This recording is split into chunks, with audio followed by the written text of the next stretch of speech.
What's going on, cats and kittens? Welcome to Culture Doom. You're watching Culture Doom. This is episode 404.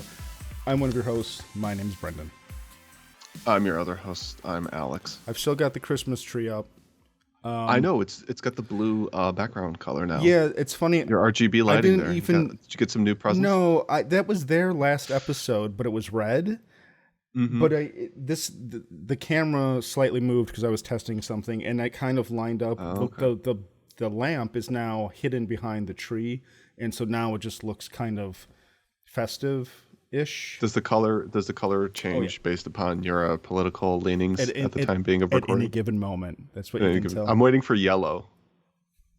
For no step on step. I thought yellow was our boy. What's his name? Ron Paul? No, not Ron Paul. The guy.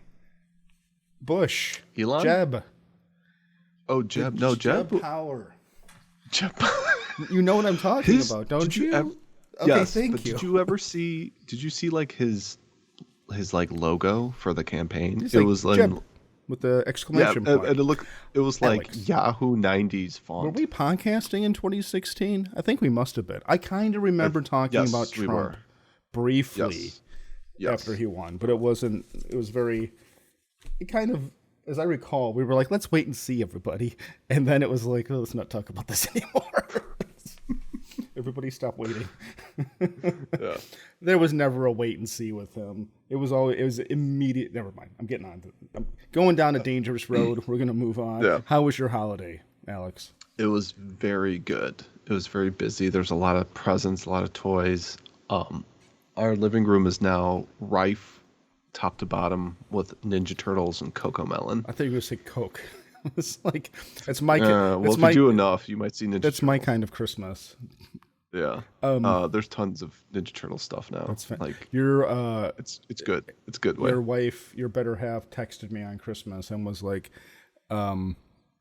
Nicholas is walking around saying he can't believe he got this, and it was the turtle that I gave him, and I was turtle, just like, yeah, because I opened it up to see. I'm like, what did he get me? Because I remember you showed me what you wanted to get him, and I couldn't recall what it was. You realize you just said, "What did he get me?"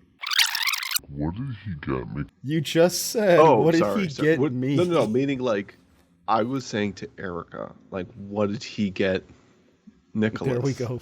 You almost said it again. I had to be careful. And then I was like, oh, you got him a Super 7 figure, and I'm like. I sent you a picture. Like Daddy Warbucks over here, man. Look at him. I don't have kids. I remember that. So it's just like I don't have. What else am I supposed? Who else am I supposed to spend money on at Christmas? There's like No, sorry, buddy. As soon as you had children. Hey man. This GTX card. I need RTX, baby. Yeah, you're also more expensive than your kids. Yeah, I am. Yeah. So anyway, well, I'm glad that. Sorry. But yeah, it's a really cool figure. It comes with 2 different heads, multiple hands, different like weapon sets and stuff. So he said that since you can put the swords in the back, he's like Leonardo. He can put them back there, and he can fly through the air. Oh, and he'll put the swords in there, and then he'll put them on like his bookshelf, and then he'll just like be like, Leonardo's gonna watch me as I sleep, and I'm like, he's a silent protector. Now is it? But also maybe creepy. Hey, if watching little boys sleep all night is wrong for heroes to do, then I might as well be a villain. Yeah. Really quick. Yeah. Is it Leo DiNardo or Leo Menardo? He says Leo. He goes Leo Menardo. Leo is with an M. I was going like yeah. So he made him an actual Italian American. He called it Leo Menardo. Okay. Of Menardo's dry cleaning and yeah, I wasn't sure which letter was being added to Menardo, Leo's name. I was thinking, was it like the D? Did the D get duplicated or something? But well, he could say all the other Ninja Turtles fine, but Leo Menard. See, because I kind of say that sometimes now too, because it's Leo because Menardo. This is why he has this problem. It's because Dad has given him a speech impediment. Yeah, sorry. So yeah, and then you got Zachary, the Optimus Prime truck thing, which he likes to go like he just in people's faces and then bang it on things. Say he just drools over it. That's all I was hoping for. What did you guys get your children for Christmas time? We got what did we get him? I'm glad that you remember what I got more than what you got. Yeah, it's true. Clothing. We gave him some clothing because we're parents. And this is why I got. We gave him... Sorry, go on. Don't mind me. No, it's true. I'm trying to see now. We got them like a bunch of like Ninja Turtle toys, like a Ninja Turtles like sewer playset. Oh, cool. That looks like it's like Raphael, and it expands open. They're kind of like smaller, like Imaginext figures, so they kind of fit within that like 3-inch range for all our pieces. I had an awesome, I think it was Micro Machines branded, Empire Strikes Back Bespin playset that had the carbonite freezing chamber and the window that gets blown out, and it had like a little thing that you would hit it and Luke would go flying out the window. Super cool. I wish I could find that. That was like it was like Mighty Max little set. Yeah, which is funny because I've heard that they brought back Polly Pocket, but they never did that with Mighty Max. You know what Mighty Max needs to come back for? It'd be like the Twin Peaks return. They need to finish the freaking story. Yeah, because it ends on he fought Skullmaster, and everyone gets killed. And then all that happens is Mighty Max uses his hat to reset time. Yeah. And at the end, he's like, "We'll get him now because we know what to expect." And then it's like the end, and that's the end of the series. And that's which they kind of leave it on a cliffhanger, which it is the lazy way of saying like, "Oh well, he just goes back and does everything like he should have, and he knows better." And it's like that's such a cop out, you know. I've spent time with these characters. I want to see them succeed, or even like Virgil and Norman's heroic deaths are meaningless if you know what I mean. The sacrifices, you gotta have stakes. It's like Luke Skywalker. Luke Skywalker, yes. Well, we don't talk about Luke Skywalker on this podcast anymore. No, not even the company who owns him talks about Luke Skywalker anymore. Ooh, nice. I saw something that I'd seen for a while on. And you might think this kind of silly and stuff like that, but lose respect for me, but it's fine. You've known me for long enough. I saw something on Amazon. It's been on my wish list for a long time, and I was going to get it. And then eventually the price kept creeping up, where I was sort of like, it's not going to happen. And then I saw the item get put on there with a price of like $16, and it went from like $65 down to $16. I thought it was really weird, and whoever was selling it suddenly had like a dozen like available. They're like, oh, like, you know, we have 12 left, 11 left, you know, 9 left. I'm like, it's kind of weird, you know, but it also makes me wonder if this craze is finally starting to bottom out, and if it is, if there's something you want to get, go ahead and get it. So I finally did it. It's the only one I've wanted. Well, maybe there's a second one, but I finally got one of these. I can't see it. Oh no. Oh yes. Oh, hold it up closer because it didn't. I saw a glimpse of it. So it's Batman, the animated series Funko Pop. Yeah. Let me just. Yeah, I'm just gonna turn off the. Where's the background thing? Anyways, yeah, there we go. So I finally got one of these, and I've kind of wanted it for a while. And I was like, okay, I want to get Batman, and I want to get my Batman, and it's like, I finally want to just pull the trigger and stuff. And I know that these things are kind of like, they're just basically Beanie Babies for the 2010s. Well, you're not buying it as an investment for Nicholas's college tuition. God, no. That's the bottle of Balvenie that I got sitting there. I might pay for a quarter. Yeah, well, I've got a bunch of Magic cards that could probably fetch like decent amount of money and stuff. But you're gonna waste that on your children's education? Are you crazy? Magic cards? Yeah, Magic cards. Well, only if they're going to end up going into like something like the trades, or if they're going to go to college, do something that you're going to make actual money off of, like accounting or something. Daddy, I want to go to film school like Unky Brendan and do podcasts like you guys did. I'm like, here's a Samsung camcorder and a couple of empty blank tapes. Go, it's like, go shoot, away. Shoot. Go out into the street. Go film. Go do stuff. I didn't go to film school. I went to films. Yeah. So, Tarantino said that? Yeah. Okay. And then he threw Bruce Lee into the side of a car. Anyways, yeah. So I wanted to get one of these for a while, and I won't. Yeah, I'm very happy. I will not judge you too harshly for your Batman Funko Pop. There have. And it's. Sorry. No, go ahead. I was going to say there are some Funko Pops that I've seen that I've considered purchasing, but ultimately I have too much self-respect. Right. But unlike me. But I appreciate that you don't have that problem. I mean, you're still trying to get the girls. I have one, so I'm like already. I'm an autopilot. This is this is a compelling argument. I mean, part of my Tinder profile for a long time was I don't have any action figures on display because I've realized, although things have changed lately, that a lot of young women are not as turned on by the Evangelion collection that used to be next to my computer, like those of. What about can you get what about Kanti or Asuka? Yes, the 14. Kashi. Oh, Kakashi. Yes, I mean maybe Kakashi.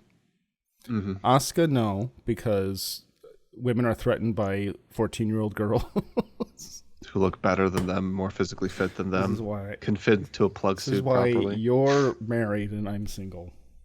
Yeah, two of those you Kanti? sent me. Is Kanti too highbrow for them? I guess. I don't know what that is. Okay, good. Although I was, never mind. I know they did that FLCL thing a few years ago, and it's just sequel series. Yeah. Get the heck out of here. That's not. Yeah. That's not. Really so and then apart from him, the only other Funko Pop I would ever get would be if they had like a Master Jiraiya. Oh, nice. And that's basically like. I have an idea for a Naruto music video that I've wanted to make for probably 10 years. And Do it. It's Jiraiya centric. It's to a 50 Cent song. Ooh. I can picture it. I can picture Go Shorty, it's your birthday. No. That it's more I don't want to say what it is, but it would be funny. And it's more laziness as usual with me. It's like, I need to get the clips. I need to get the footage. Once I did all of the prep work, it probably would take me just like a couple of days to cut it together. But maybe all the prep work is the hardest thing. Maybe like going through and finding all the footage that I need of Jiraiya and like Jiraiya with all the other characters, because there's bits with like his posse, and I'm like, oh yeah, Naruto would be like, we can show Naruto and whatever that Hokage, the big busted lady friend, what was her name? Tsunade. There we go. She was kind of Tsundari. She was Tsundari, yes. Is that kind of how you did the other music videos? Yes. The difference though with the other music videos that I've worked on is that they're much shorter, as in the series is much shorter. So scouring through, like making Evangelion music videos, I could do blindfolded because I know like every scene in that series. Right. And like Boogie Pop Phantom is 12 episodes. FLCL 6 episodes, so it's much more limited pool. I mean, Jiraiya's stuff in Naruto is probably 60 hours upon hours. It's like 60 episodes at least of him having footage of. So anyway, but yeah, so possibly even some of the movies if he's in any of the like the ship. I've only seen 2 of the movies. I've seen the last movie and I saw the first movie actually. And the first movie was when I said, I don't think I need to watch the Naruto films. I've only seen the one where it was like Land of Snow or the Snow Princess or something. That's the first one. It freaked me out as soon as there was a train. I was thinking this isn't canon at all. Yeah, I kind of feel like a lot of those movies that are tied in with series are just a lot of additional just filler material, Right. but they can actually get more money from them as opposed to just putting on TV like that one where Naruto was stuck on the boat finding bugs or some stuff for like an entire arc. Finding bugs. What? I think it was bugs. I think there was bugs. He was on there I know he was on the boat with like Yamato and he was like training with the bee, I thought. I don't remember. Anyway, I don't want to talk about this. Is a Naruto podcast. This isn't a Naruto podcast. Or excuse me, Naruto. I got yelled. We got 1,000 more views just now. Really quick, since we're talking about Naruto. I got criticized on the Ava Monkey podcast for saying Naruto because, and maybe this is just Midwest. Instead of Naruto? Well, instead of saying Naruto. But also partially, I guess, and this might just be a, what's it called? Midwestern pronunciation thing. But because I say Naruto, and he's this is the high quality stuff I'm drinking tonight nice. too. I'll show you. I've got an interesting bourbon to share. They were like, the one guy keeps saying Naruto with a D. Naruto. But I realized in my head, I guess I could see that or hear that. I don't. If you say it quick enough. I don't emphasize the T when I say it like an American, and I say Naruto. But it's like I'm gonna go to. I guess the T doesn't come out in Naruto.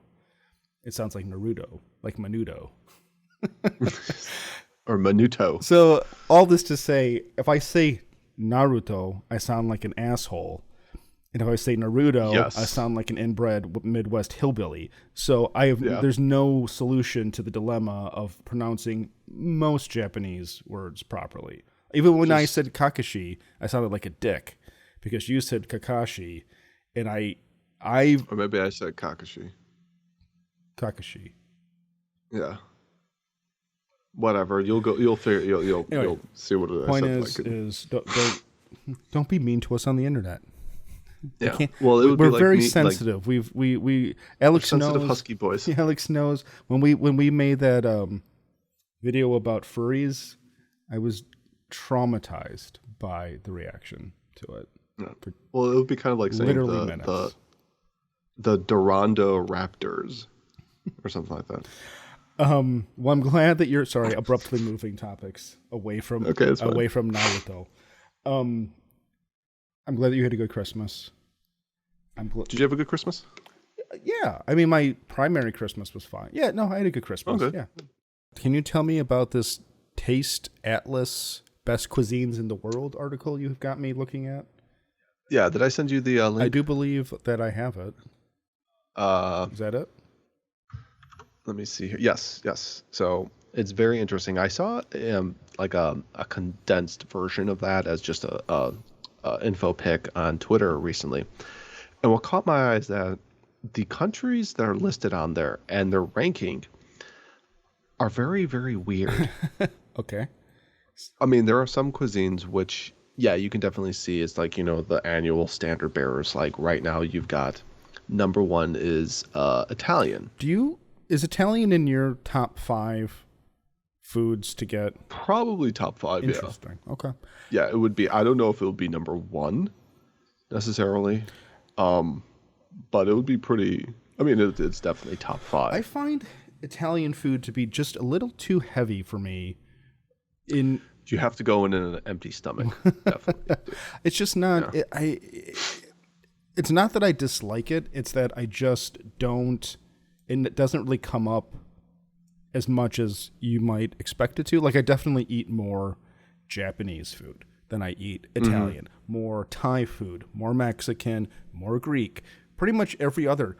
But Italian just never, it always just seems like, I get Italian's very popular, but I always find Italian food to be kind of like a burden. like it's going to be an ordeal. Right. To eat, and I'm gonna feel really, really ashamed at the end of it. What I think is the problem also is that since we live in the U.S., we have like versions of food like Mexican, Italian, I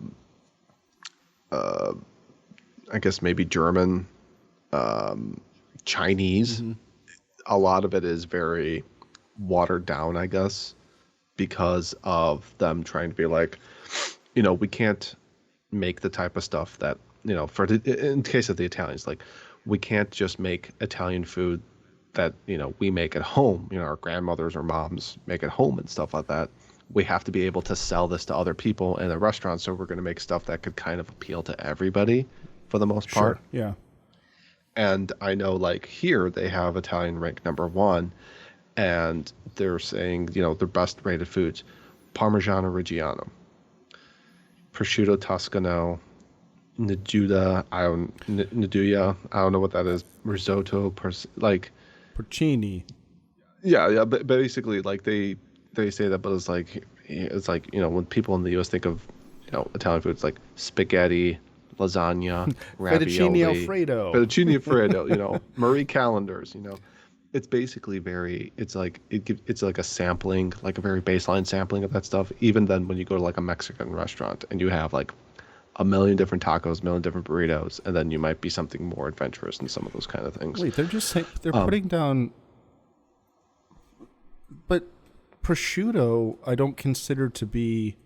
I mean, I get, yes, it's Italian, but but when you say Italian cuisine, I don't really jump to ingredients. Right. You know what I mean? But like prosciutto itself is I have 3 of these books. God damn it. It's perfect. I love it. Keep going. Tell me about your green screen book. There's a series of books called Culinaria, and I have Spain, France, and Italy. I think there's a German one I want to get. I never got it. But it basically is this book showing about all the different regions of a country and all the different foods that they have. So it's like this historical travel guide, and it has recipes and stuff like that showing all the foods from different regions of said country and stuff. And there's like an ungodly amount of food other than just, your pasta and stuff like that. But, nobody's going to be making, salted, mackerel that's been cooked in, red wine and then topped with a very, specific type of cheese. When you go to Olive Garden, you kind of have to have something that is cost feasible and a large number of patrons will actually want to eat it. It's just weird to me to look at this list of food that they have, and it's like, okay, the risotto, fine, but like it's Parmesan cheese, prosciutto, some other kind of that's a type of like sausage. Meat. It's just a meat. Yeah, it's like a pork sausage. Salami.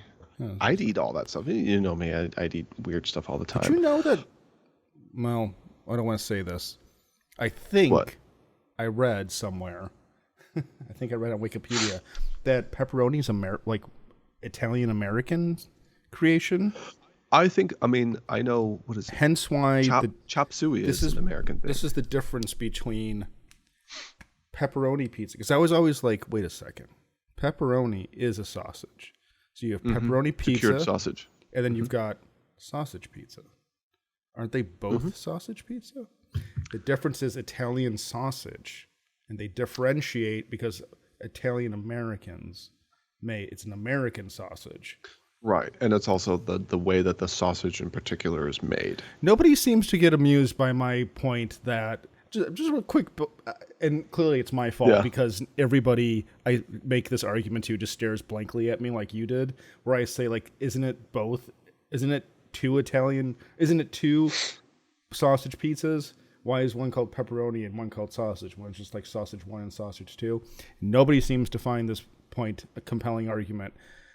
And it's just irritating and kind of sad that I'm the only one amused by this. Yeah, is it because no, it's fine. Pepperoni is an actual... I think it's because it's a cured sausage, so they give it like a special name. No, but I like making a joke and nobody gets it. Everybody gets it. Nobody, get you, baby. Nobody likes it. Baby, I get you. Anyways, but here's when their list gets weird. They rank Greek cuisine as number 2. I wouldn't have had it up there because, baklava and saganaki and moussaka and all that stuff. This is all good stuff. Kalamata. All this food is great. Kalamata, which is just a type of the heck is olive. Peaches. No, I need what's it called? Souvlaki. Souvlaki. Yeah. Yeah. And then they have number 3 is Spanish cuisine, which I've always just associated primarily with like paella and was that Iberian pig, like the guy who was sniffing the pigs or something, and he was going to pass out because he had to do it for Christmas. Yeah, we talked about that. And then tapas. Mm-hmm. Because when you find a Spanish restaurant here in the U.S., it primarily tends to be tapas. Yes. Number 4 is Japanese. Obviously I would put that higher, but yeah. Indian cuisine is number 5. Sorry, really quick thing about Japanese food. You were talking about authentic cuisine. Japanese in particular, especially across any of the Asian Asian cuisines in the United States, I feel like Japanese is the easiest one to get genuine, authentic food because they put it right next to the Americanized. You can get your dragon roll with crushed California roll. With crushed Cheetos on it and all, and mayonnaise and all of that bullshit. And then you can also get nigiri, real nigiri, that's like salmon or maguro or tekamaki or whatever. You can get like real normal sushi, or you can get udon, or you can get ramen now at pretty much anywhere, or sukiyaki. You can get all of the real stuff next to your dragon rolls and your bullshit roll and whatever, and any deep fried roll. Right. Yeah. Tempura's there. It's just, but like you look at Chinese food, and aside from maybe a couple of things on the menu, it's all going to be 1950s, 60s Chinese American concoction stuff, which is fine. I love Panda Express, so I'm not being pretentious. Which is funny because people shit on it. They'll go, they'll crap all over Panda Express. I think but then they fail to realize that it's actually founded by Chinese people. Actual Chinese people. Yeah. The thing about that I always find amusing is there's a bunch of YouTube videos of like Chinese grandkids, like 3rd, 4th generation. Right. Chinese grandkids showing their grandparents Panda Express, and the kids are always like, this sucks, this is so bad. And then the grandparents are like, it's fine. And maybe that's just like older people being chill, but they're not nearly as offended as these sniveling 20-year-olds on YouTube making a scene. They've never even been there. And if they went to China or any other country, they would be regarded negatively. Because they're especially if they went to China. You're not Chinese, you're an American. You're not Japanese, you're an American. You're not Spanish, you're an American. Sorry. Yeah, that's the way they do it. It's like it doesn't. And probably the grandparents were probably like, it's fine because this is something similar to like what our parents made when they came here for us, because we didn't have all the they didn't have the same type of ingredients at their disposal that probably they do now. So they're like, this is the closest thing we can make. All I'm saying is, if you eat meat, if you eat chicken, and you don't like Panda Express's orange chicken, then there may be something wrong with you. It is delicious. It's fresh. Absolutely. Sorry, back to your list. I get you. But then Indian cuisine is number 5. Mexican is 6. It's a little low. I don't know if I'm going a little fast here. No. Turkish comes at number 7. Number 8 is American. Honeycrisp apples are part of our cuisine. Texas brisket sandwich, Florida oranges. I mean, this is kind of a stretch for the U.S. It's Central Texas style barbecue. It's barbecue. Specific. And then French cuisine is at number 9. I'm surprised it's that far down. I definitely do not eat a ton of French food. Aside from creme brulee. I'll have a creme brulee. I just had steak au pois a couple of months ago. Aioli, I didn't realize that was French. You hate aioli. You want? I do. Yeah, there's a whole episode, like the whole 20 minutes of you complaining about aioli and how it's just. How many years ago was it? I'd have to look it up. Was it where I was complaining it was just mayonnaise? Yeah, you were like, it's just mayonnaise. You don't want, because I was like, you don't want. I don't remember what else we were talking about. Oh, no, you don't want frites and aioli. You want French fries and freaking mayonnaise. Oh, maybe I was having another tirade about the Canadians or something like I that. think you were just having a tirade. Oh, tirade. Peruvian food closes up the top 10. I've only had a little tiny bit of Peruvian. Let's see if Yeah. they have. I had a cocktail, but do you know what the Peruvian liquor of choice is these days? Budweiser? No. Sorry. You can keep reading.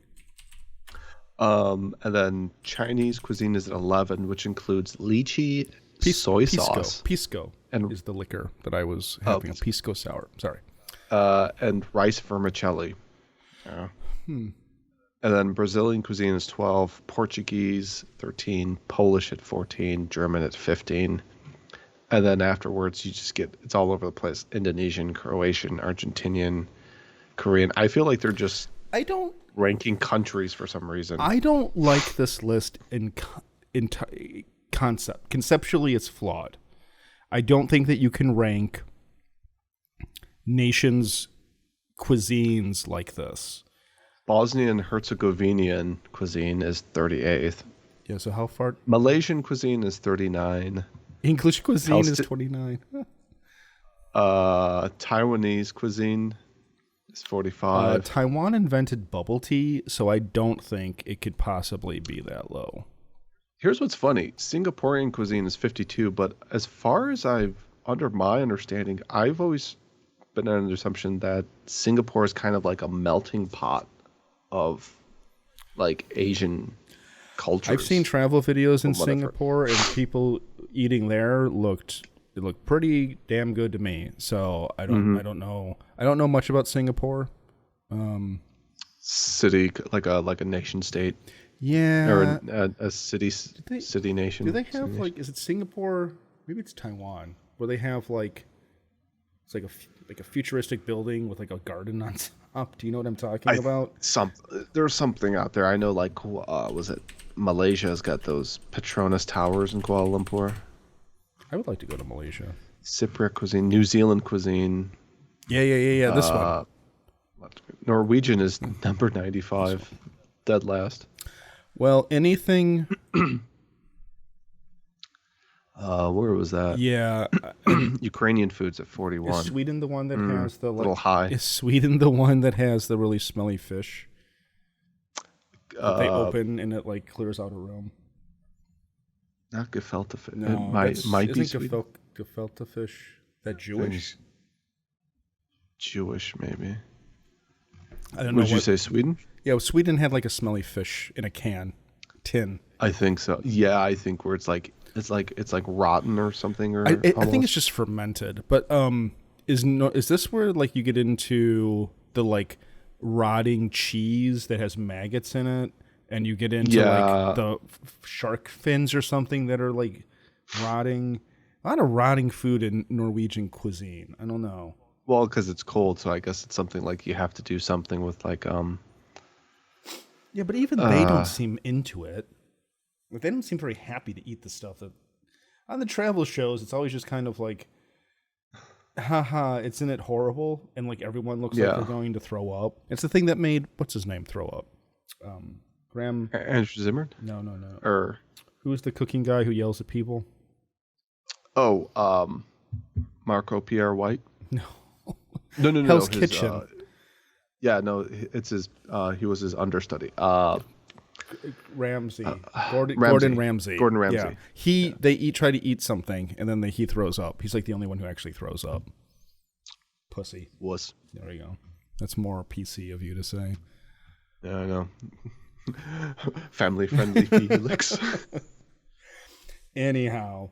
No, like I said, I don't think that it's a very good idea to try to rate entire nations' cuisines like this for a couple of reasons. One, this is all very personal. It's very subjective. Extremely subjective, but also very tailored to the tastes of the people who eat it. And so, frankly, if the Norwegians or the Moroccans or the Latvian population enjoys their cuisine, then frankly, F everybody else. Like it doesn't matter if you and I are happy to eat the Latvian food. Like Latvian Orthodox. Maybe it's Iceland who has the really screwed up stuff. It might be. Here's what's funny also is that there are certain regions around the world where there's a lot of overlapping of dishes that have their own particular spin based upon what country they're located in, like Eastern Europe. Scandinavia also has something very similar where they're all like Scandinavian, but then they have their own particular way that they do the dish. Like they all have these specific type of cheeses, or a lot of, since they're all like, peninsula type of countries. Well, I'm kind of curious about these that they all have fish. And stuff I'm like curious about these Icelandic fish and chips. Yeah, like what sets it apart from just English fish and chips, Macedonian cuisine, there's Cuban, Sri Lankan. In the UK, the batter is made with flour, vinegar, salt, beer, and baking soda, while the Icelandic version is made from spelt flour and without beer, making the rapeseed oil fried fish lighter and similar to tempura in texture. Very attractive to me. I like the lighter batters, like tempura. Yeah, and probably the spelt grain is because it's what was capable of growing in Iceland compared to the type of grain that's utilized in England and stuff. Canadian cuisine includes Yukon Gold, potatoes,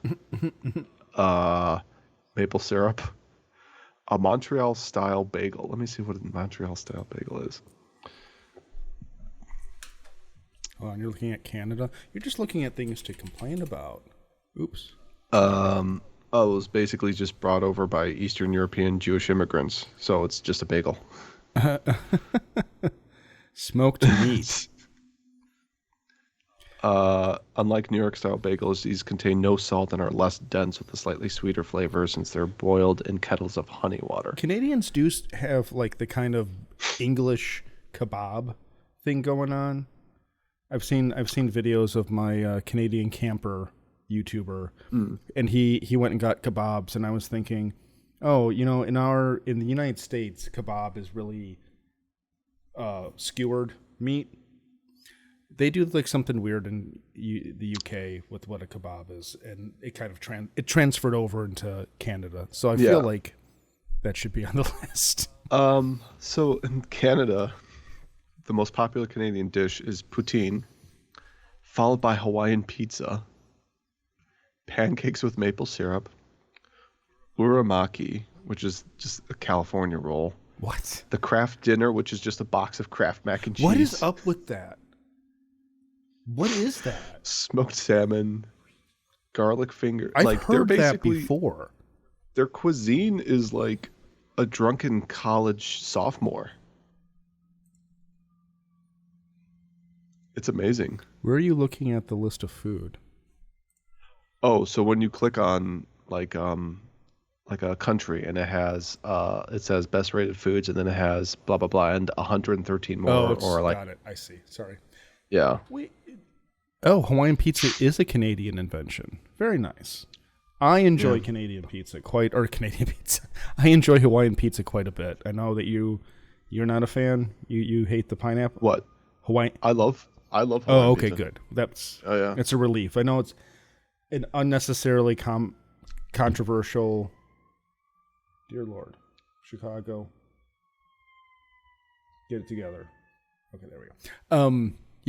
It's an unnecessarily controversial opinion to enjoy Hawaiian pizza. I don't know why anyone cares at all what anyone gets on their pizza if they enjoy eating it. Yeah. However, Hawaiian pizza is just so good. It's like I don't know why there's a problem there. I've actually been thinking about revisiting anchovies. Anchovy pizza. It's been a long time. Very salty, but I didn't hate it. Yeah. And I feel like a lot of the anchovy bias is merely because of Teenage Mutant Ninja... The salt content? No, Teenage Mutant Ninja Turtles. Oh. Okay. The movie. Mm-hmm. And just the weird pizza ingredients or combination? It seems very Italian to me. It seems like Italians would put anchovies on.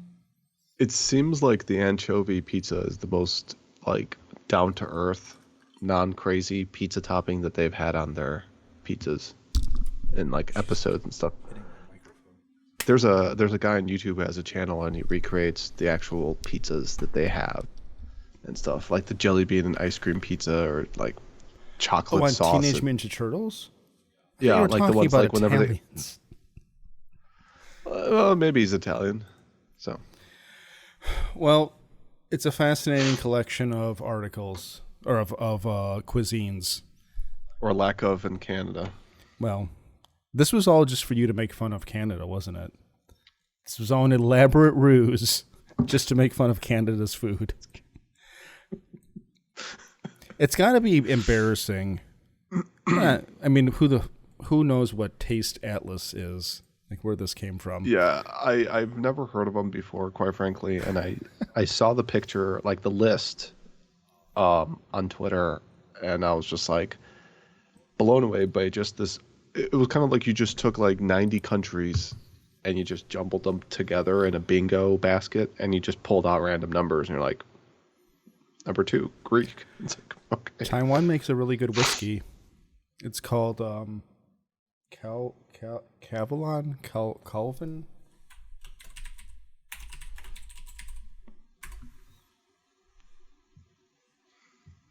Yeah, that's it. Or just Taiwanese whiskey. Taiwanese whiskey brand, Taiwanese whiskey. Cavalan? Cavalan. It is Cavalan. Those are pretty boxes. I like the bottles. These are expensive bottles. Oh, never mind. No. Oh, that's in European poundage. Yeah. They sell them at Binny's, but I've never actually. I've had some glasses at. Are they behind the glass case? No. They're on the shelf. In the glass case is like $500, $800, $1,000 bottles. Up to $100 you can buy. You can just pull that off the shelf. Anyhow, let's see what. Oops, that's not what I wanted to do. Next up is. By the way, what's the logo on your hat? Oh, that's funny. I've never seen that one before. This is my hat is. Speaking of whiskey, I've got a couple of whiskey things to talk about, so we might as well all do it now. My hat is from the distillery, Westland Distillery. They do single malt. Oh, did they change their logo? That's funny. I can't. I'm not going to do this shit. That's really. Oh, you can kind of see it there.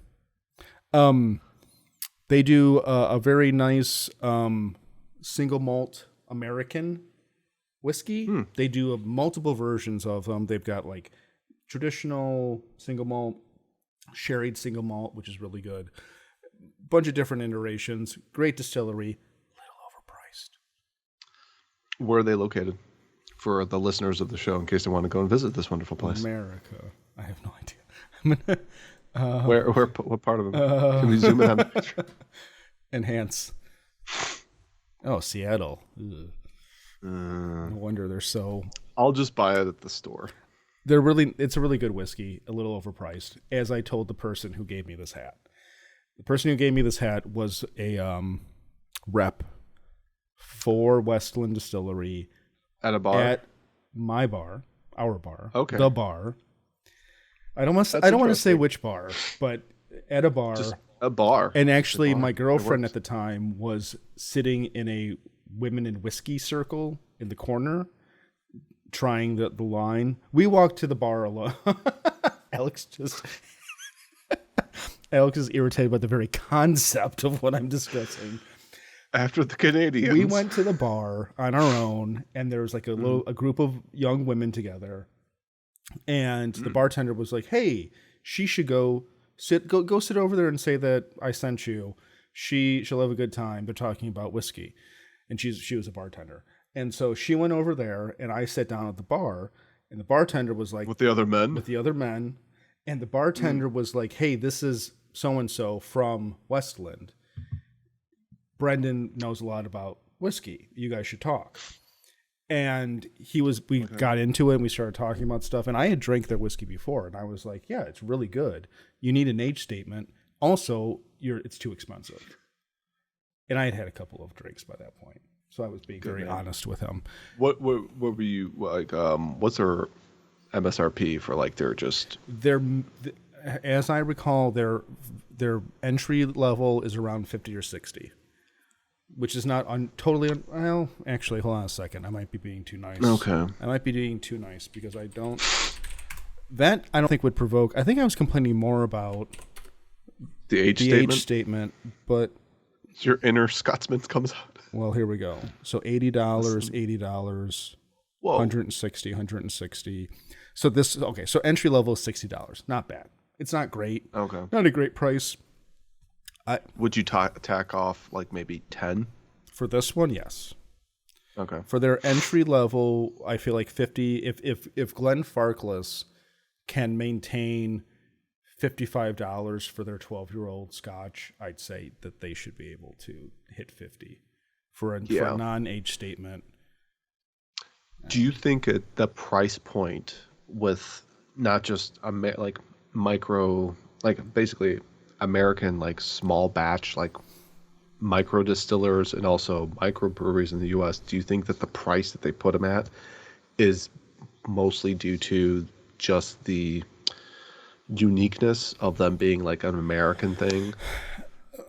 I mean, honestly, I have no idea what their financials are over at Westland. Mm-hmm. So I might be being too hard on them. I do still think they should have an age statement. I don't care if it says it's 3 years old.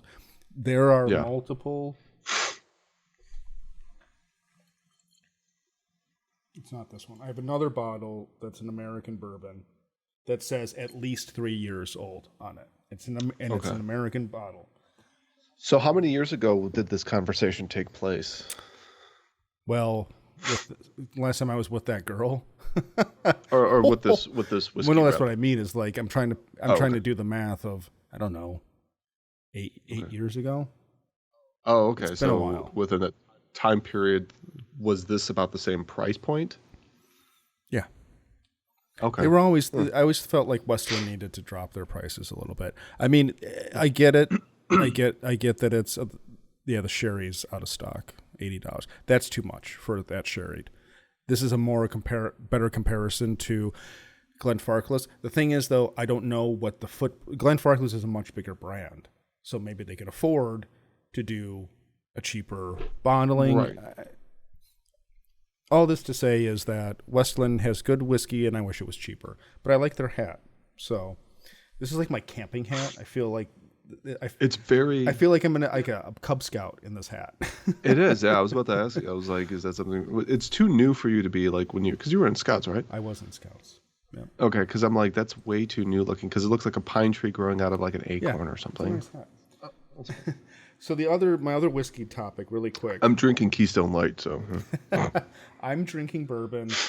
I got 2 bottles of bourbon for Christmas, both from the same distillery, and you might be amused by this. They're from two brothers, which is out there in Warrenville by us. Well, these were purchased. I don't know where the distillery part is. Two Brothers is local to Chicago.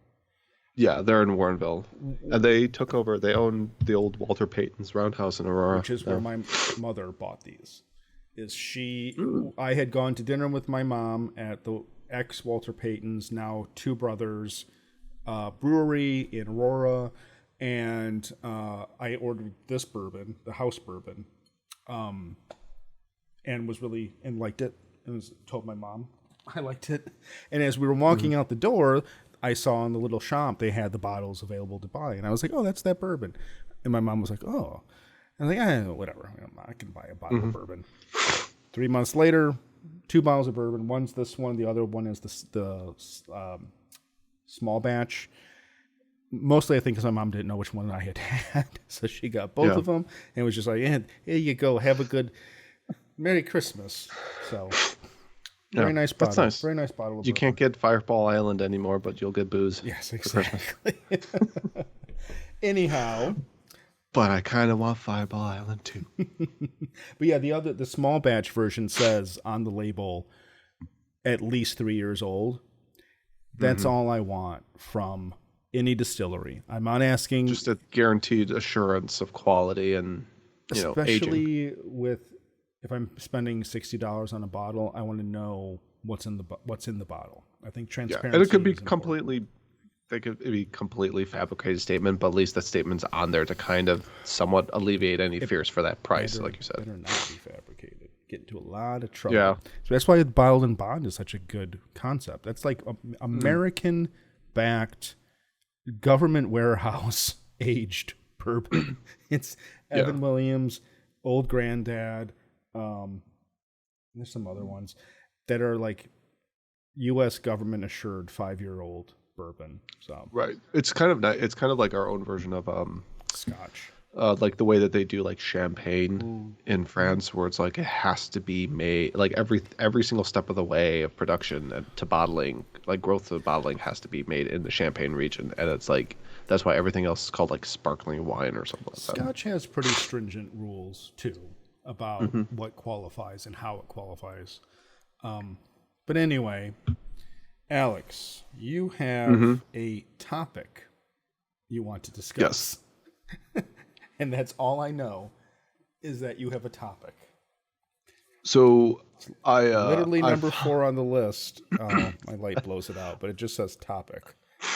I saw a crazy video of this person someplace in like the Philippines or something like that, and they're fighting this giant bat in the front lawn of their house. And I was trying to look at this thing going like, that is the craziest looking bat.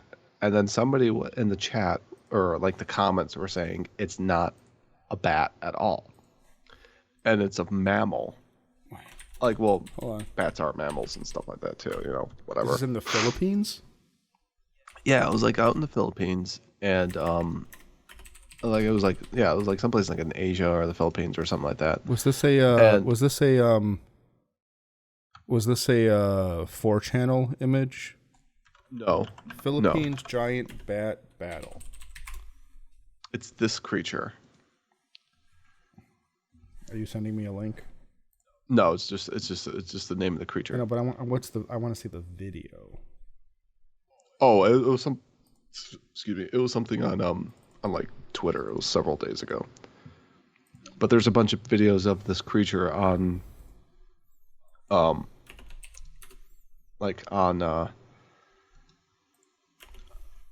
YouTube and stuff, and it's this giant thing called the Colugo, and you could misconstrue it kind of like as a bat, but it's like you look at it and you're almost like, is this a flying squirrel? But it's bigger than a flying squirrel. And basically what it is that it's compared, it's also called at times a flying lemur, so it's pretty large, but it's not an actual member of the lemur family and stuff like that. It's related to like a primate, and it's basically this. It was this thing on the ground, and it was like walking. And it looked like something like the Cloverfield monster. Look at the size of that thing. And it was like screeching or hissing and stuff, and I was like, crazy thing. But when it's pretty cute. Well, that's the thing. It's like bats and flying squirrels, and this thing, like you look at the face and it's cute, but then the second it opens up the wings and stuff, like a bat or anything, you're just like, creepy. And it was just this crazy thing because like even like the hands have like flight webbing and stuff like that. It was I've never heard of something like this, and I don't know if many people ever have either. And it's like they're native to like Southeast Asia, and I feel like we've always seen stuff from like Southeast Asia to begin with, but this type of creature of some sort, there's also like a Philippine that's pretty lemur. terrifying. Especially if like you've never seen something like this before, and it's just like walking on the ground and stuff like that. I just want to see what this is. This it? Man captures flying lemur and loses his mind. Is this it? Yeah, that was it. Yeah, that's the one. Yep, there it is. Well, so is it? That's the exact video. Is it dangerous at all? I don't think so. I think it's mostly because it doesn't go on the ground much. It's primarily in the trees. It's like an arboreal creature and stuff. Oh, because this is kind of sad to watch. It is sad, but it's like if you've never. I mean, probably people from there have interacted with it. But like something like somebody like us, like if we never see, if we've never experienced, like come across something like that before, you'd be freaked out because you're like, it's humongous. It's like, you're like, it's not a bat, it's not a flying squirrel. Like, what is this thing? The video made me sad. Yeah. I'm gonna go back to watching National Geographic. Yeah. National Geographic makes it. It's just like a cute little thing. Oh, look at that! Look at that little guy. He's not gonna hurt anybody. He's just weird looking. Yeah, but it's just like you see it. It's like, imagine if you're like just like walking in the forest and all of a sudden this thing comes and flops onto your face, and you're just like.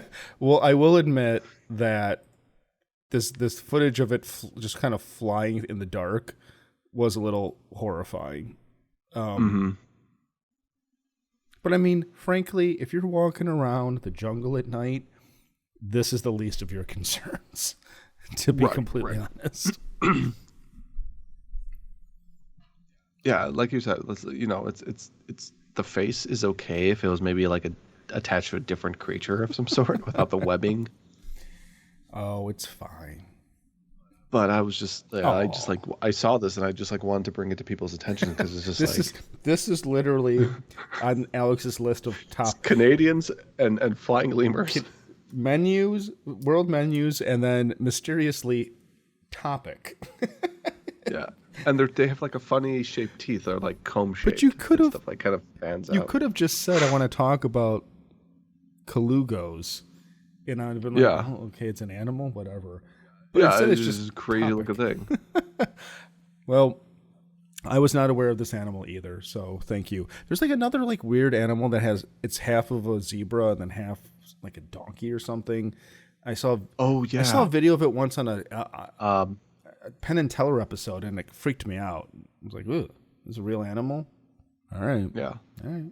Yeah, and they're kind of like, what's funny about them is like in the Wikipedia thing, like they're described as flying. They're described as arboreal mammals. I was just like, what kind of mammal? And they're like, just mammal.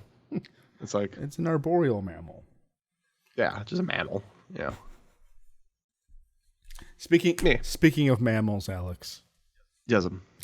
Avatar has recently crossed $1.1 billion in ticket. $1 billion. $1 billion. Worldwide ticket sales at $1 billion. To the moon. Doge crashed into the sun. Flying. Avatar's on its way to the moon. It's just like body passes a body in their eye. But the thing about all of this that kind of stands out to me is that there's this idea now that the whole cultural relevance of Avatar, or the irrelevance of Avatar, was overblown. Yeah. I would argue that that's not true at all. And that there is a significant difference between financial success and cultural relevance. And that the assessment of Avatar the first time around continues to be true in Avatar 2. In that, as much as we don't want to admit it, it has to be acknowledged. Wait. What? What has to be acknowledged? Oh, like Avatar has to be acknowledged. Yeah. Gotcha. I thought you meant that like it was that it has I do not believe that Avatar 2 holds any more cultural significance than the original did. And that the truth is that there's not much film, there's not many movies in theaters right now. I wanted to go see a movie over Christmas, nothing. Yeah. It's Avatar, it's desolate wasteland. Avatar, The Whale, which I will eventually see. Some Whitney Houston biopic or like a documentary. I don't even know what that was. And then there was actually, when I was home for Christmas, there was a lot of Indian Bollywood films out there that are in theaters. And I was thinking to myself, can't you put like Die Hard in one of these theaters? Does it have to be? Yeah, like one of those Phantom events or something. Anything. Do you know what's weird? You're listing all these things that are right now over Christmas break in theaters, and not one of them is a Marvel movie. They were afraid of Avatar. Or maybe because Disney owns everything Avatar. Yeah. Well, it is their. Yeah, I mean, it would be like Disney's competing against itself, even though it's gonna make money in the end. I just feel as though, I don't know, in the fiber of American popular culture, Infinity War and Endgame resonated. If you have any interest in it, in popular culture, not in superheroes, it was you knew it was like you could feel it. You could feel the culture vibrating with the excitement and the anticipation of those films. Avatar is like a black hole. Avatar 2 is a movie that somehow it's like McDonald's. Somehow everyone has seen it, but nobody really admits it.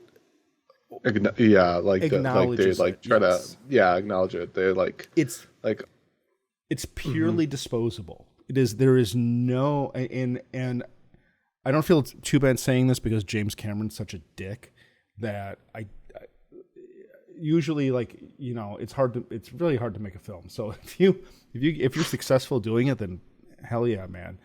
But like, he sucks so much as a person that it's hard to like be like, oh no, James Cameron, you know, he made Terminator 2. Yeah, back in like what, 92? 92, yeah. Was that the last good movie he made? What did he make after Terminator 2? Avatar? Is it? No, Titanic. He must have done something between. All I can think of, quite frankly, was True Lies after Terminator 2? What movie? True Lies. Oh, he did that? Yeah, he did that. Yeah, I think he did. Okay, so True Lies is the last good movie. Like, last movie that I liked that he made. He did Alita Battle Angel? No, he produced that. That was... he produced it. I don't know if it's either of them.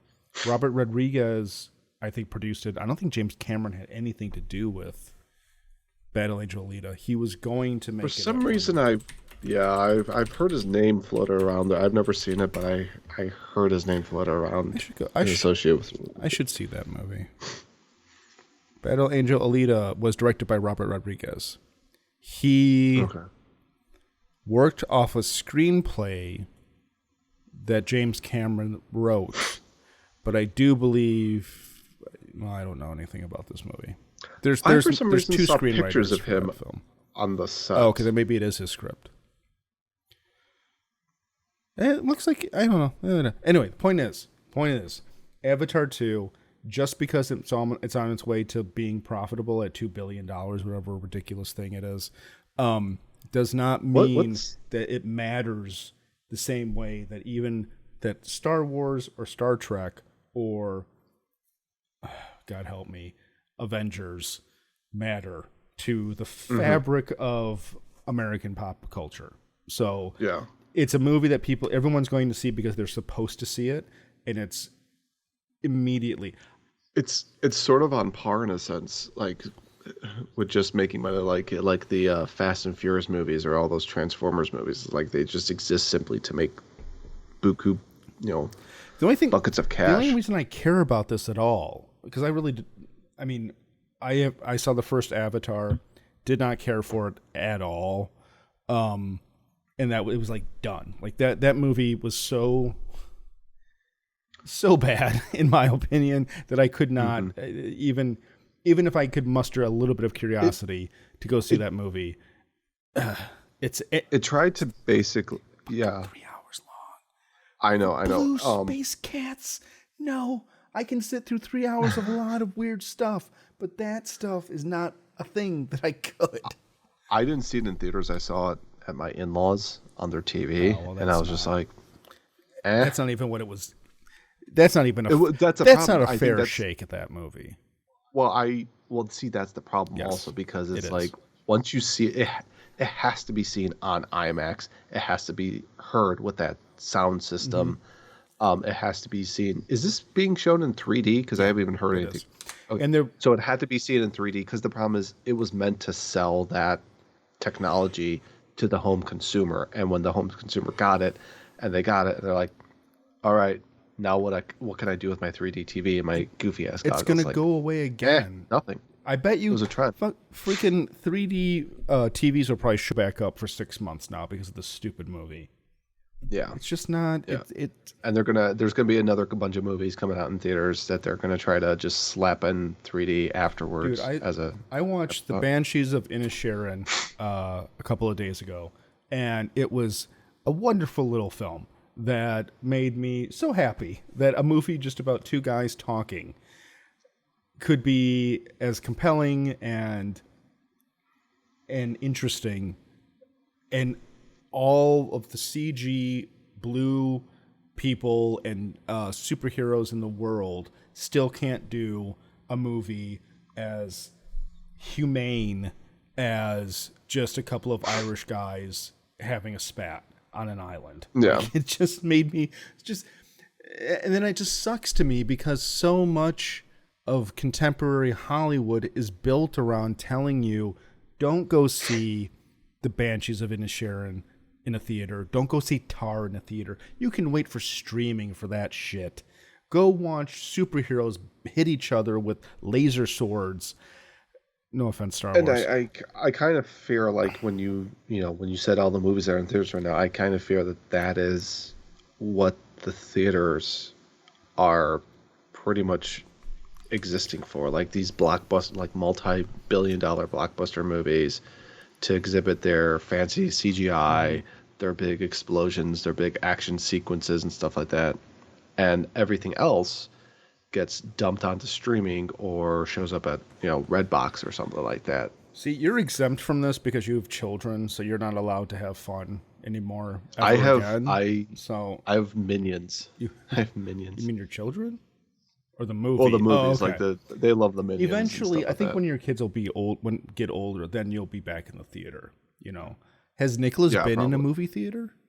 No, I was hoping to take him to see Shin Kamen Rider. Hopefully, if it gets like a release here in Champaign, I think that you could try a different movie first. Yeah, we'll try a different movie, but it has to be good. I don't want it to be like a terrible movie experience. Like, just like, not terrible, more just like movie you'll probably see on like Disney Plus or something. Weird thing. I just thought of this with your kids. Mm-hmm. When we were children, because I was going to say, well, what does he want? Let him find a movie he wants to see in a theater. But then I realized, how would he? You don't have television. There's no trailers that that get shown on television commercials that be like, oh, Dad, I saw a movie. Can we go see the movie? And you'll be like, no, we can't go see the movie. Yeah, what little he watches in terms of ads, like, would be on YouTube, but I have ad block on my browser, right. So it's like, it's not going to show up. And then streaming never has ads for upcoming films and stuff unless it's appearing on their own thing. So you'd have to show him trailers and try to like curate his trailers, and then I did show him the one for Shin Kamen Rider, and he wanted to see the movie, and I'm like, yes. That's. But then I was like, is Anno directing? I don't know where it's one? going to be. Yeah, that's like his Shin trilogy. Because he wrote Shin Ultraman, but he didn't direct Shin Ultraman. Yeah, but I think he is directing Kamen Rider. It might get hold that thought. I have to go blow my nose. Sorry. I think that Shin Kamen Rider. Alex can hear me, but he can't reply now. I do believe that Shin Kamen Rider is. I think there is a fair chance that film gets a decent, like Fathom event run, because when I went to see. When I went to see Evangelion, they were advertising some other Godzilla film, and they were advertising Shin Ultraman as a Fathom event. So if you get Fathom events where you are, I would say there's a very, very good chance that at least one night there would be a screening of Shin Kamen Rider, that you could take Nicholas too. Finally tonight, Alex, would you please fill me in on this naked pervert that's not you, that you've heard a lot about recently? Unfortunately, or thankfully. Right? Not this time, everybody. So this is from a website called CWB Chicago, which I guess they talk about all the weird odd things that go on in Chicago, a lot of crime-related things. I've been here before. Okay. And I love the way that they have it broken down by the neighborhoods and stuff like that. Mm-hmm. There was one article here which is very timely because of the whole big Zoom explosion over the past several years. And it's about a naked pervert interrupting the Cook County's online court sessions.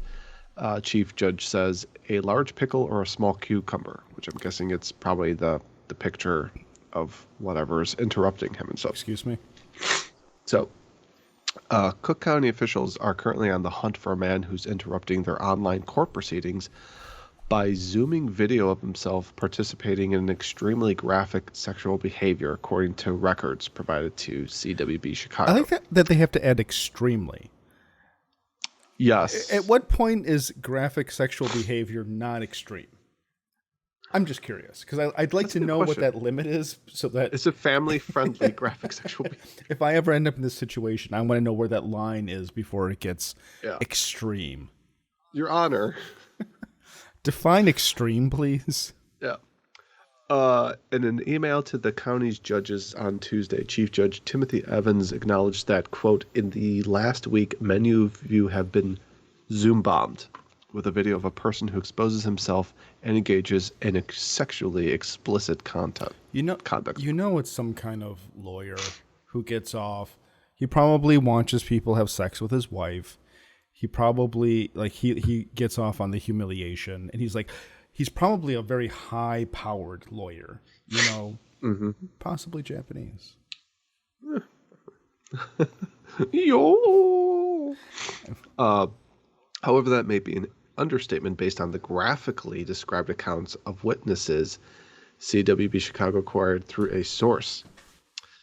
Evans said that the Cook County Sheriff's Police are investigating the incidents. He told judges that bad actors seem to be using Zoom access information from the court's website to broadcast these egregious acts to the detriment of proper decorum and the court's ability to conduct its proceedings. One such egregious act involved a large pickle or small cucumber, according to a sheriff's office report. Here's my thing with that. Cucumbers compared to pickles are just normally going to be large. So saying small cucumber or large pickle is kind of weird, especially since during the whole pickling process, they seem to primarily shrink. So I don't know what this guy's about, but Your Honor. And on that note, we should warn you that the following paragraphs contain graphic details of the alleged behavior. A sheriff's report said that the most family-friendly. What? Family-friendly. Our podcast is family-friendly now, remember? Yes, Susan, we're very family-friendly. A sheriff's office report said the most recent incident happened on Monday morning during a routine misdemeanor court call. This article itself is from the 20th, so about a week, just over a week ago. An unknown black male entered the courtroom via Zoom. That's a magic thing. And began self-pleasuring. Can we say that? Or can we use the M word? I wouldn't. I would not use the M word. Okay, an officer. If we can't use the C word, we can't use this word. I don't think we can use that. But both word. involve large cucumbers or small pickles, or something like that. No, black male entered the courtroom via Zoom and began. So basically, since we're doing the court proceedings via Zoom, you didn't. Why'd you skip this part? Which part? The subject was laying on his back. I was getting there. Okay. I was getting. Sorry. I know. Well, you started talking about the large pickle or small cucumber. Okay. The subject was laying on his back with both legs in the air, described to me as being in a position not unlike a baby would be during a diaper change. Oh.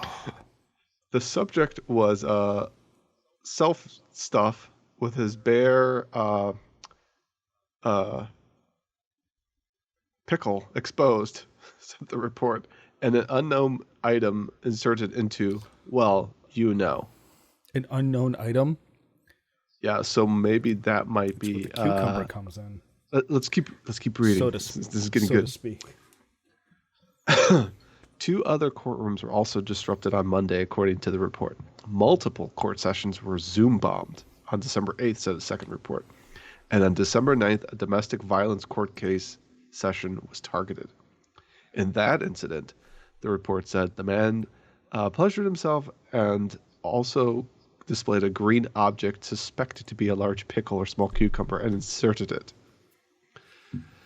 Evans said that he had given his staff permission to take Zoom codes off the court's website. Still, it might take a month or 2 to change the login information because people involved in court cases have already been given the credentials for the next scheduled appearances. The Zoom bomber is not the first hiccup to affect the court's online proceedings. 1 year ago, scam artists posing as attorneys infiltrated Cook County's online criminal court proceedings to defraud the defendants. Defendants and family members had been scammed into making electronic payments to the scammers for legal services. Others sent money to people who offered to bail people out of jail in exchange for said payments. Beer prices they've gotten ridiculous. Hey, Evan Williams is still $13.99 a bottle. I know. Well, when Erica told me that it was $20 for a 30 case of Busch Light, when it's usually 16, I'm just like, no. This is actually, when this episode airs, which will be Monday, I will be a day into dry January. I'm taking the month off. Oh. I've done it pretty much every year over the last 5 years. I remember you kind of do this kind of like, almost like cleansing thing. I mean, taking a beating, especially over the last couple of days. It's been a little rough. I understand. So, are you going to be hitting the substituting a lot more tea? Yeah, green tea is usually what I go with. Okay. But I've also got a lot of Liptons right now, so I might just work my way through that. So, just make a big, huge like iced tea thing or something like that. I drink I drink a ton of iced tea. I pretty much have iced tea instead of water or soda at home. So, I mean, I actually was just saying that I have this bottle of water that I was keeping just in case I wanted some water. But day to day with lunch, I only have, or dinner, I only have iced tea at home. So, okay. Cool. Alex, take it away. Yes. What a browsing episode to end that with. Let me tell you about my water collection. Was this episode 404? It was. 404, okay. It was episode 404. I know what episode it is, but I just want to make sure what it is. So, yeah. Anyways, I knew it was 404, but I just wanted to like get the mental assurance from you about. Are you sure you're not Irish? This is how the Irish say goodbye. No, we just leave. Like the Irish. I mean. That's a whole Irish goodbye thing. It's just like you just. I don't know. Like my experience with Irish goodbyes is like, Jesus Christ, can we go? Can somebody leave, please? We've been talking about leaving for 4 hours. That's the Irish American. Okay, so that's yeah. So that's a take on the whole thing. What was I gonna say? Oh yes. Anyways, thank you for listening or watching, maybe both, of episode 404 of Culture Doom. If you have anything to send us, like emails, hate mail, coupons, we love those. I was going to ask you. Sorry, send them to the episode's going to go another hour. I was going to ask you a question, since we're post-holiday. Did you notice how everybody says happy holidays now? But then when it's like a one-on-one thing, you might say like, "Oh, you have a Merry Christmas" and stuff like that. Nobody says season's greetings anymore. Okay, you told me this on the last episode, which is why I actually put season's greetings on the episode. I don't know if you noticed that. Did you notice this? No. Okay. I'm the man in this relationship. Of course I don't notice it. Will you please wrap up this week's episode, and then I will show you all the Easter eggs. Thank you very much for tuning in to our happy little podcast here. Oh, this was Culture Doom. Happy New Year. Say Happy New Year. Oh, Happy New Year's. Yes, Happy New Year's. It's welcome to January. Anyways, on behalf of Brendan, this is Alex saying Until next time.